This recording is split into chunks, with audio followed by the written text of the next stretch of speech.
Hello everyone, welcome to my channel.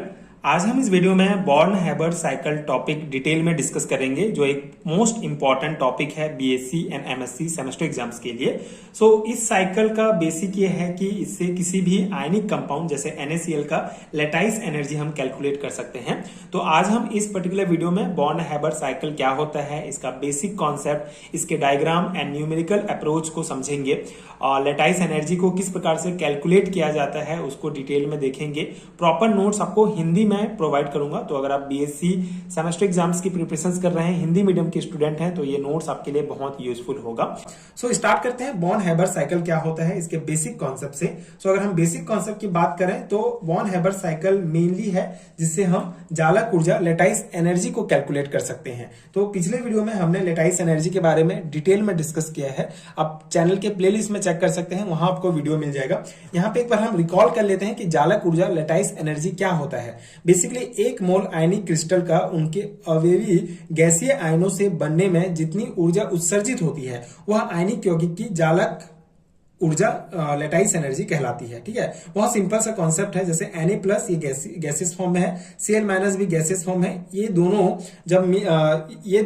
Ion जब मिलकर ये आयनिक कंपाउंड बनाते हैं NaCl जो सॉलिड फॉर्म में होता है, तो ये दोनों जब मिलते हैं तब ये हमारा आयनिक कंपाउंड बनता है। तो इस दौरान जो ऊर्जा हमको प्राप्त होती है, जो ऊर्जा रिलीज होती है, उसको ही लेटाइस एनर्जी कहा जाता है। ठीक है, तो यही मेन कॉन्सेप्ट है कि 1 मोल आयनिक क्रिस्टल, ठीक है, जैसे NaCl के फॉर्मेशन में उसके जो आयंस हैं, आयन जब जुड़ते हैं तो उसमें जितनी ऊर्जा उत्सर्जित होती है उसी को ही लेटाइस एनर्जी कहा जाता है। ठीक है, तो इसी लेटाइस एनर्जी को कैलकुलेट करने के लिए हम यूज करते हैं बॉर्न हैबर साइकिल का। ठीक है, बॉर्न हैबर साइकिल की जालक ऊर्जा की गणना करने के लिए हम बॉर्न साइकिल चक्र, जो बॉर्न हैबर साइकिल है, उसका हम उपयोग करते हैं। तो उसी को हम डिटेल में डिस्कस करेंगे कि किस प्रकार से हम लेटाइस एनर्जी कैलकुलेट कर सकते हैं। ठीक है, स्टार्ट करते हैं इसके थ्योरी पॉइंट से कि बॉर्न हैबर साइकिल क्या है।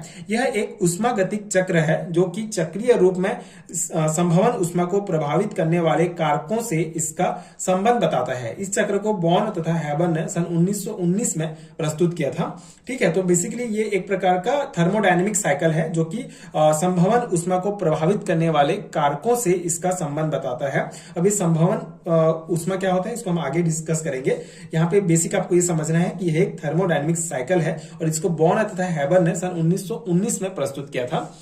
वैद्युत संयोजक यौगिकों इलेक्ट्रोवैलेंट कंपाउंड की संभवन उष्मा हीट ऑफ फॉर्मेशन विभिन्न ऊर्जा परिवर्तनों पर निर्भर करती है, जैसे आयनन ऊर्जा आयनाइजेशन पोटेंशियल, इलेक्ट्रॉन बंधुता इलेक्ट्रॉन एफिनिटी, ऊर्ध्वपातन वियोजन ऊर्जा तथा जालक ऊर्जा। इन सभी ऊर्जाओं में आपस में एक संबंध है जिसे एक चक्र द्वारा प्रदर्शित किया जाता है, जिसे बॉर्न हैबर चक्र कहते हैं। ठीक है, दूसरा डेफिनेशन बॉर्न हैबर साइकिल का यह है कि जो ionisation potential, electron affinity, sublimation energy, dissociation energy, lattice energy, इन सभी जो एनर्जी हैं, जो सभी ऊर्जाएं हैं, इन सभी का आपस में एक संबंध होता है। ठीक है, जिसको ये बॉर्न हैबर साइकिल के द्वारा प्रदर्शित किया जाता है। आगे हम इसको देखेंगे। तो अभी बेसिक कॉन्सेप्ट यही है कि इन सभी एनर्जीज के बीच जो संबंध है, संबंध को शो करता है, वो बॉर्न हैबर साइकिल होता है। ठीक है, अब बॉर्न हैबर चक्र को सोडियम क्लोराइड क्रिस्टल के बनने से आसानी से समझाया जा सकता है। इस कॉन्सेप्ट को हम NaCl के फॉर्मेशन वाले एग्जांपल में अच्छे से समझ सकते हैं। ठोस सोडियम तथा गैसीय क्लोरीन की क्रिया होती है तो सोडियम क्लोराइड बनता है, जिसे निम्न रासायनिक समीकरण द्वारा दर्शाया जाता है। यहाँ पे देखिए, अब जो हमारा सोडियम है ये सॉलिड फॉर्म में है and half Cl2 gases form में है। ये दोनों जब आपस में रिएक्ट करते हैं, जब बॉन्ड बनाते हैं, तो NaCl का फॉर्मेशन होता है। ठीक है, एंड इस क्रिया में 98.3 किलो कैलोरी ऊर्जा उत्सर्जित होती है। ठीक है, अब यहाँ पे देखिए, और ये जो ऊर्जा होती है, जो ऊर्जा उत्सर्जित होती है, इसको संभवन उष्मा कहते हैं, जिसको डेल H से हम शो करते हैं। ठीक है, डेल H या Q से हम शो करते हैं। ठीक है, तो मेन कॉन्सेप्ट यहाँ पे आप क्या समझ रहे हैं, संभवन उष्मा किसे कहते हैं। संभवन उष्मा बेसिकली जब Na सॉलिड फॉर्म में होगा और हाफ Cl2 गैसेस फॉर्म में होगा, जब दोनों आपस में क्रिया करेंगे और सोडियम क्लोराइड बनाएंगे, तो उस स्थिति में जो ऊर्जा उत्सर्जित होती है उसको संभवन उष्मा कहते हैं। अब ये जालक ऊर्जा और संभवन उष्मा में क्या अंतर है, ठीक है, बहुत बेसिक सा अंतर है। यहाँ पे आप देख सकते हैं Na प्लस, यहाँ पे अगर हम जालक ऊर्जा की बात करते हैं तो यहाँ पे हमारा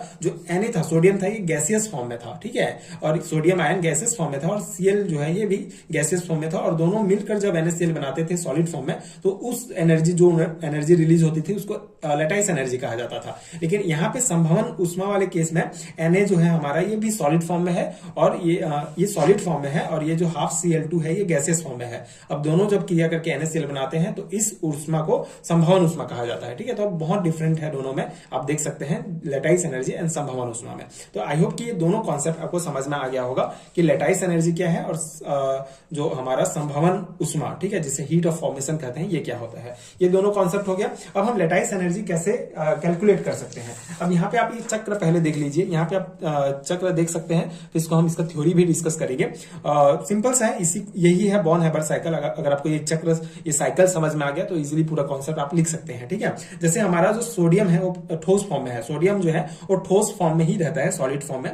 उसको ऊर्ध्वपातन ऊष्मा के द्वारा, ठीक है, उसको जो है ऊर्ध्वपातन ऊष्मा के द्वारा जो है ये फिर Na गैस, जो सोडियम है वो गैसेस फॉर्म में चेंज हो जाता है। ठीक है, जब सब्लिमेशन एनर्जी उसमें डाला जाता है, मतलब सोडियम ठोस है तो उसको गैस बनाने के लिए हमको कुछ एनर्जी डालना पड़ेगा। ठीक है, तो ऊर्ध्वपातन ऊष्मा जब सब्लिमेशन एनर्जी डालेंगे तो ये सोडियम गैस में चेंज हो जाएगा। उसके बाद फिर आयनन ऊर्जा, आयनन ऊर्जा आपको पता है आयनाइजेशन एनर्जी, जब हम एक इलेक्ट्रॉन जो है बाहर निकालते हैं जिससे फिर वो आयंस में चेंज हो जाता है, तो उसको आयनन ऊर्जा कहा जाता है। जैसे सोडियम गैसेस फॉर्म में हम इसको आयन में चेंज करना है तो इसमें हम एक इलेक्ट्रॉन जो है बाहर निकालेंगे। अब इलेक्ट्रॉन बाहर निकालने के लिए हमको ऊर्जा की आवश्यकता होती है, 118 किलो कैलोरी ऊर्जा की आवश्यकता होगी, जिससे ये जो सोडियम है ये Na+ आयन में चेंज हो जाएगा। सेम अब यहाँ पे हाफ Cl2 गैस जो है, इसका जब वियोजन ऊर्जा, डिसोसिएशन एनर्जी, मतलब हाफ डी के साथ इसको हम जब रिएक्ट कराते हैं तो हमारा जो है Cl, जो ये बेसिकली मॉलिक्यूल्स है, ठीक है, अणु जो है वो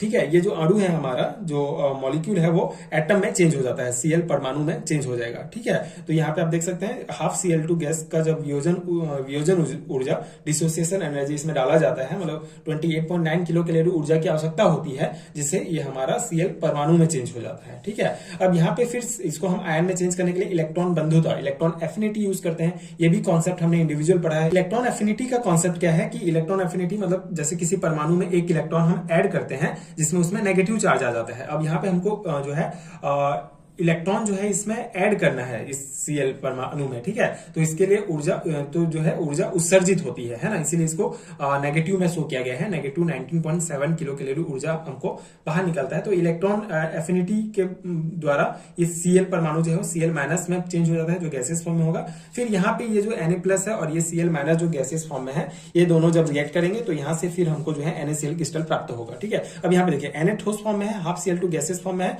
दोनों रिएक्ट किए तो ये संभवन ऊष्मा हो गया। ठीक है, जिससे NaCl क्रिस्टल बना। लेकिन जब हमारा Na+ आयन और Cl- आयन दोनों गैसेस फॉर्म में है, दोनों रिएक्ट करेंगे तो जब हमारा NaCl क्रिस्टल बनेगा तो उस ऊर्जा को जालक ऊर्जा कहा जाता है।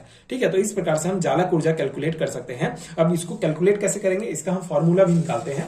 यहाँ पे ये आई होप कि ये आपको समझ में आ गया होगा, ये साइकिल। ठीक है, अब इसके थ्योरी आप कैसे लिखेंगे इसको हम देखते हैं। देखिए, NaCl का बनना निम्न पदों में विभक्त करके दिखाया जा सकता है। आपको जो है अलग अलग उसको पॉइंट वाइज लिखना है कि कौन से स्टेप में कौन सा हुआ है। ठीक है, टोटल 5 स्टेप में कंप्लीट होता है हमारा बॉर्न हैबर साइकिल। तो पहला स्टेप है कि सोडियम धातु का पहले ऊर्ध्वपातन, सब्लिमेशन किया जाता है। ठीक है, सब्लिमेशन होगा, Na जो गैस सॉलिड फॉर्म में है वो गैसेस फॉर्म में चेंज होगा। इसमें हमको 26 किलो कैलोरी ऊर्जा की आवश्यकता होती है, जिसको ऊर्ध्वपातन ऊर्जा कहेंगे। ठीक है, S से इसको डिनोट किया जाता है। सेकंड स्टेप में क्या होगा, क्लोरीन अणु का परमाणुओं में वियोजन। ठीक है, तो जो क्लोरीन अणु है हमारा, जो मॉलिक्यूल है वो एटम में चेंज होगा। तो Cl2 गैसेस फॉर्म में है और ये 2Cl हमारा बनेगा। तो इसके लिए हमको 28.9 किलो कैलोरी ऊर्जा की आवश्यकता होती है। और ये जो वियोजन है, डिसोसिएशन है, ये अर्ध वियोजन होता है। ठीक है, 1/2D के द्वारा इसको डिनोट करते हैं। तो अर्ध वियोजन उसमें हमारा होता है 28.9 किलो कैलोरी, जिसको हाफ D के द्वारा शो किया जाता है। तो ये हमारा सेकंड स्टेप में हो गया, हमको ये मिल गया। फर्स्ट स्टेप में S मिला। ठीक है, और थर्ड स्टेप जिसमें सोडियम परमाणु धनायन में परिवर्तित होता है। ठीक है, तो ये हमारा आयनाइजेशन एनर्जी होगा। तो सोडियम का धनायन में चेंज करने के लिए जो हमको ऊर्जा की आवश्यकता होती है उसको I से डिनोट करते हैं, जो होता है 118 किलो कैलोरी। ठीक है, इसमें हम इलेक्ट्रॉन बाहर निकालते हैं जिससे उसमें धनायन आएगा। और उसके बाद फोर्थ स्टेप में क्लोरीन परमाणु ऋणायन में परिवर्तित होता है, तो उसमें इलेक्ट्रॉन ऐड करते हैं तो Cl- बन जाएगा। जिस माइनस है मतलब इसमें हमको ऊर्जा की जो है ऊर्जा उत्सर्जित होती है इसमें, इसीलिए इसको जो है नेगेटिव से किया गया है। ऊर्जा की आवश्यकता नहीं होती है, ऊर्जा उत्सर्जित होती है इलेक्ट्रॉन एफिनिटी वाले स्टेप में। तो इसमें 19.7 किलो कैलोरी हो जाएगा। ठीक है, अब यहाँ पे क्लोरीन की इलेक्ट्रॉन बंधुता जिसको ई से शो करते हैं, ये हमारा -19.7 किलो कैलोरी हो गया। अब सोडियम आयन तथा क्लोरीन आयन मिलकर NaCl क्रिस्टल बनाते हैं। अब ये जो आयन आयन जो फॉर्मेशन हुआ है हमारा, वो फिर क्या बनाते हैं, NaCl क्रिस्टल बनाते हैं। और इसी को जो पूरा ऊर्जा जब हमको पूरा ऊर्जा जब हम कैलकुलेट करेंगे तो होता है हमारा 180.5 किलो कैलोरी, ठीक है, जिसको जालक ऊर्जा कहेंगे। इसको जो है U0 से शो करते हैं, ये आप ध्यान रखेंगे। तो ये पूरा स्टेप है NaCl का फॉर्मेशन, ठीक है। इस प्रकार से NaCl का फॉर्मेशन होगा, इसको आप थ्योरी पॉइंट में इस प्रकार लिखेंगे और इसको आप साइकिल में इस प्रकार से शो करेंगे, ठीक है। आई होप कि आपको समझ में आ गया होगा, बहुत बेसिक सा कॉन्सेप्ट है।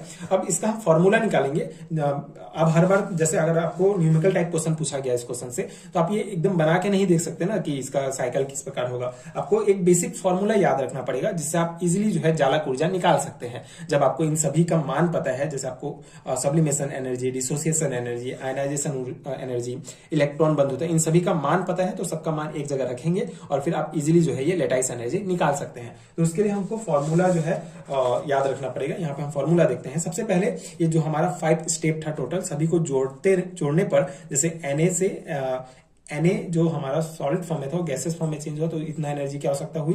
फिर ये हाफ Cl2 से Cl जब बना हमारा मॉलिक्यूल से, जब एटम बना तो उसमें इतनी ऊर्जा की आवश्यकता हुई। फिर ये गैसेस फॉर्म से आयन में चेंज हुआ, तो इसमें ये सोडियम जब आयन में चेंज हुआ तो इतनी ऊर्जा, और जब क्लोरीन हमारा आयन में चेंज हुआ तो इतना ऊर्जा की आवश्यकता हुई, ठीक है। ये ऊर्जा जो है रिलीज हुआ। तो हमारा Na+ और Cl- जब दोनों गैसेस फॉर्म में है NaCl क्रिस्टल बनाएंगे तो 1180.5, ठीक है, 180.5 किलो कैलोरी ऊर्जा टोटल हमको आवश्यकता होगी। और फिर ये सब्लिमेशन एनर्जी इसमें शो किया गया है। तो यहाँ पे हमारा Q जो है वो क्या है, 98.3 किलो कैलोरी। Q मतलब ये डेल H भी आप इसको शो कर सकते हैं, ये हीट ऑफ फॉर्मेशन को शो कर रहा है, इसको संभवन उसमें है। तो ये आप इसको एक जैसे आप इसको पहले इस प्रकार से लिखेंगे, ठीक है, थ्योरी पॉइंट में। फिर आप इसको इस प्रकार से लिख के ये निकाल सकते हैं, ठीक है, कि इसका ये इतना जो है लेटाइस एनर्जी है, इतना हीट ऑफ फॉर्मेशन है। अब यहाँ पे फॉर्मूला की अगर हम बात करें तो एलिमेंट्री कंपाउंड से क्रिस्टल की संपूर्ण संभवन उष्मा निम्न समीकरण द्वारा निकाली जा सकती है। एक समीकरण दिया गया है जैसे -Q, ठीक है। तो हमारा Q क्या है, संभवन उष्मा है, इक्वल टू S जो है sublimation energy plus half D dissociation energy plus I - E U0, ठीक है। अब ये U0 क्या है, लेटाइस है। तो उपयुक्त समीकरण का पुनः व्यवस्थापन करने पर, जैसे अगर हमको जालक ऊर्जा का ही निकालना है कि जालक ऊर्जा निकालिए अगर आया, तो इसको कैसे हम करेंगे, ये देखिए, जालक ऊर्जा U0 बराबर Q plus S plus half D plus I - E, ठीक है। अब ये U0 जो है हमारा जालक ऊर्जा शो करता है। अब आपको सबका मान पता है कितना कितना एनर्जी है, ठीक है, उसका। जैसे हमारा Q जो संभावना उसमें है उसका एनर्जी 98.3 है, ठीक है, और S का हमारा सब्लिमेशन एनर्जी का 26.0, उसी प्रकार हाफ D का ये, और ये आयनाइजेशन एनर्जी का इतना, और इलेक्ट्रॉन एफिनिटी का इतना, ठीक है। तो अभी सबको मान को रखेंगे तो हमारा जालक ऊर्जा हम इजीली निकाल सकते हैं, ठीक है। इस प्रकार से हमारा जालक ऊर्जा होगा 180.5 किलो कैलोरी, ठीक है। तो ये हो गया हमारा जालक ऊर्जा। इस प्रकार से इस फॉर्मूला को मेनली आपको अगर मेनली जो है इससे आपको यही जालक ऊर्जा, लेटाइस एनर्जी ज्ञात करने के लिए पूछा जाता है। तो आपको ये फॉर्मूला याद रखना है, सबका मान आपको पता है तो आप इजीली निकाल सकते हैं। तो यही बेसिक कॉन्सेप्ट है।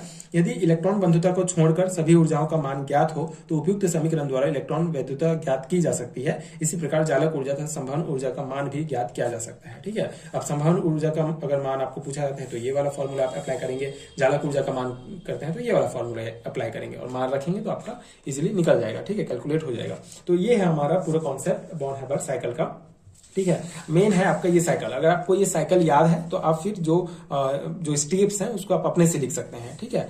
तो ये है हमारा साइकिल। आई होप आपको समझ में आ गया होगा। अब बॉर्न हैबर साइकिल के अनुसार संपूर्ण ऊर्जा परिवर्तन का मान SIDEU, ठीक है, sublimation energy, ionisation, dissociation, electron affinity, और ये हमारा होता है U शो करता है संभवन उष्मा को, ठीक है, जिसको आप डेल H से भी शो कर सकते हैं, ठीक है, पर निर्भर करता है इनमें से केवल I, E और U जो है ये जालक ऊर्जा है, सॉरी, ठीक है। Q या डेल S के द्वारा हम संभवन उष्मा को शो करते हैं और U जो है ये जालक ऊर्जा को शो करता है। तो ये इनमें से केवल I, E और U अधिक महत्वपूर्ण है, इनका मान S व D की अपेक्षा अधिक होता है। तो ये बस एक सिंपल सा पॉइंट है, आपको ध्यान रखना है। मेन आपका यही है साइकिल, ठीक है। तो आई होप कि पूरा कॉन्सेप्ट समझ में आ गया होगा एंड आपके एग्जाम प्रिपरेशन के लिए नोट्स हेल्पफुल रहा होगा। तो नोट्स मैं एक बार दिखा देता हूँ आपको लिखना कैसे है। जैसे बॉर्न हैबर साइकिल क्या है आपको पूछा गया लॉन्ग टाइप क्वेश्चन में, लगभग 6-7 नंबर में पूछा जाएगा, ठीक है। लॉन्ग टाइप क्वेश्चन जो जितना नंबर का आता है आप अपने सिलेबस के अकॉर्डिंग देख सकते हैं। तो आप ये पूरा थ्योरी पॉइंट लिखेंगे, बॉर्न हैबर साइकिल क्या है और कौन कौन से एनर्जी के बीच संबंध बताता है, और यहाँ पे आप शो करेंगे संभवन ऊष्मा क्या होता है, और यहीं पे आप जो लैटाइस एनर्जी है, जालक ऊर्जा क्या है, उसको भी लिख सकते हैं। ठीक है, उसके बाद फिर आप NaCl एग्जाम्पल के द्वारा समझाना है, तो ये आप ये जो 5 पॉइंट है इसको आप लिखेंगे कि NaCl का फॉर्मेशन किस प्रकार से होता है। फिर आप ये वाला साइकिल बना देंगे, ठीक है, कि ये हमारा जो है बॉर्न हैबर साइकिल है। ठीक है, बस हो गया 3 पेज में आपका, नहीं सॉरी, इसके बाद ना आपको ये वाला भी लिखना पड़ेगा।